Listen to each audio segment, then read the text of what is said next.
की बोलचाल की में हम लोग बताते हैं कि शिक्षकें सब बेवकूफ़ है, सब गुणवत्ता खराब है, शिक्षक को अपने कुछ नहीं आता है तो क्या पढ़ाएगा। तो आप उस पूरी समस्या को ठीक से समझ नहीं रहे हैं। अगर शिक्षकों की गुणवत्ता का ही सिर्फ मामला होता तो आप मुझे बताइए कि साइंस कॉलेज में तो कोई नियोजित शिक्षक नहीं पढ़ाता है, दरभंगा सीएम साइंस कॉलेज में तो कोई नियोजित शिक्षक नहीं पढ़ा रहा है, वहाँ तो प्रोफेसर लोग पढ़ा रहे हैं।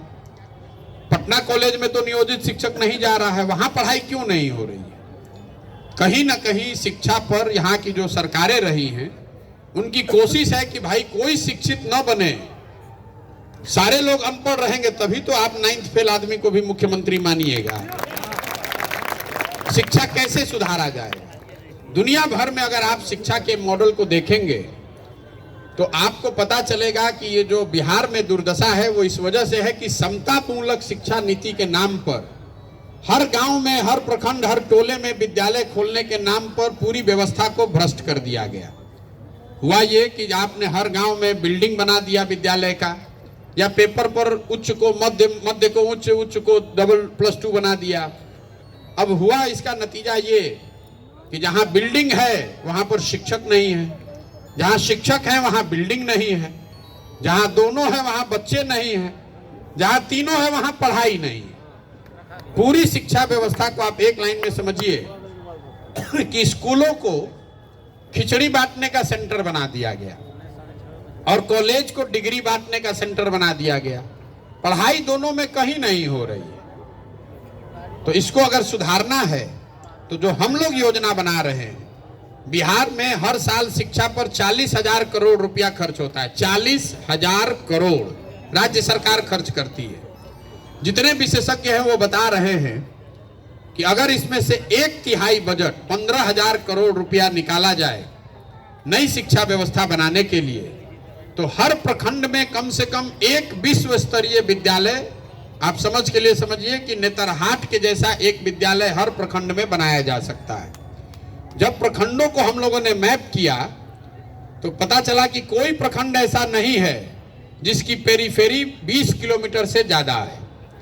तो दुनिया भर में एग्जाम्पल ये है कि हर गांव में, हर टोले में विद्यालय बनाने के बजाय अगर आप प्रखंड में 5 अच्छे विद्यालय बना दें तो विद्यालय को घर तक ले जाने के बजाय घर के बच्चों को विद्यालय में एक बस के जरिए लाया जा सकता है। प्रयास ये है कि हर प्रखंड में मैप करके 5 अच्छे विद्यालय बनाए जाए और बच्चों को बस की सुविधा दी जाए ताकि वो बस से स्कूल में आ सके। मान लीजिए कि आप दिल्ली में रहते हैं तो स्कूल तो आपके घर के बगल में नहीं है, आप अपने बच्चे को स्कूल बस से भेजते हैं, वो लड़का आधे घंटे में पहुंचता है, विद्यालय में पढ़ता है, वापस आता है।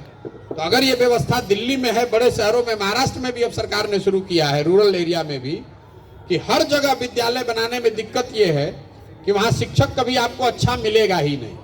अगर आप उसको अभी ये नया जो प्रक्रिया शुरू किया है, डरा धमका के शिक्षक को वहाँ बैठा भी दीजिएगा तो वो पढ़ाएगा नहीं, क्योंकि वो खुद वहाँ रहने की स्थिति में नहीं है। उसका बच्चा कहाँ जाएगा, उसके लिए ना मार्केट है, ना रहने का घर है। इसलिए दुनिया भर में, खासकर स्कैंडिनेवियन कंट्रीज, जिसको अगर आपने नाम सुना होगा, नॉर्वे, फिनलैंड, स्वीडन, जहाँ पर शिक्षा की सबसे अच्छी व्यवस्था है, वहां पर लोग, सरकारों ने ये व्यवस्था बनाई कि शिक्षण संस्थानों को घर घर पहुंचाने के बजाय घरों को शिक्षण संस्थाओं से जोड़ा जाए। अगर आप 10 बढ़िया बस स्कूल बस रख दीजिएगा और 5 विद्यालय अच्छा बना दीजिएगा तो अपने आप शिक्षक भी उस स्कूल में रहेगा और बच्चे भी उस स्कूल तक पहुंचेंगे।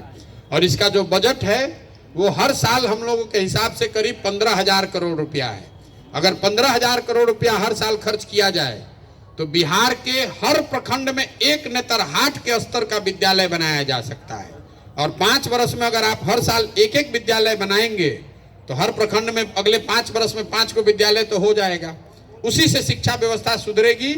अभी ये टीचर को ऊपर नीचे करने से, बहाली करने से सुधरने वाला नहीं है। कितना भी बैंडेज लगाइए, वो इतना बड़ा घाव हो गया है कि वो सुधरने वाला नहीं। पूरा आमूल चूल परिवर्तन होना चाहिए। आप अमेरिका में चलिए, आप किसी यूरोपियन कंट्री में चलिए, 40 किलोमीटर 50 किलोमीटर दूर पर लोगों ने घर बनाया है। लोग वहां पर, सरकार वहां विद्यालय नहीं पहुंचा रही है, वहां स्कूल नहीं, वहां हॉस्पिटल नहीं पहुंचा रहा है। स्कूल और हॉस्पिटल तो मेन सेंटर पर ही होता है। लेकिन एम्बुलेटरी केयर है। अगर आपके घर में कोई बीमार पड़ा, एम्बुलेंस जाएगा और आपको उठाकर उस स्वास्थ्य सेवा केंद्र पर लाएगा। बिहार में क्या है, हर जगह सब सेंटर के नाम पर एक एक कमरा बना दिया, उसमें बकरी या भैंस बैठा हुआ है, उसका क्या जरूरत है? अरे भाई, आप प्रखंड में एक अच्छा तो अस्पताल बनाओ, लोग अपने गाड़ी से आएंगे और उसको 10 को एम्बुलेंस दो, ताकि एम्बुलेंस से लोग फोन करें और लोग उठा कर लाएं। आंध्र प्रदेश में ये आरोग्यश्री लागू है, लोगों ने कई राज्यों में, केरल में ये व्यवस्था लागू है कि आधे घंटे की दूरी में एम्बुलेंस इतनी बनाई जाए कि आधे घंटे में आप अस्पताल पहुंच जाएं। तो आप बताइए कि आपको वो बेहतर है कि बकरी या भैंस वाला सब सेंटर और पीएचसी, नाम के लिए कि बगल में वो सब सेंटर है, कभी खुलता ही नहीं है, 2 महीना में कभी एक बार डॉक्टर साहब आते हैं, हाजिरी बनाए चले गए। तो शिक्षा और स्वास्थ्य दोनों के लिए जो हम लोग की समझ है कि हब एंड स्पोक मॉडल होना चाहिए। इन सेवाओं को, इन व्यवस्थाओं को जनता तक ले जाने के बजाय अच्छी व्यवस्था आप बनाइए और जनता को सुविधा दीजिए ताकि वो वहां तक पहुंच सके। ये हम लोग की सोच है।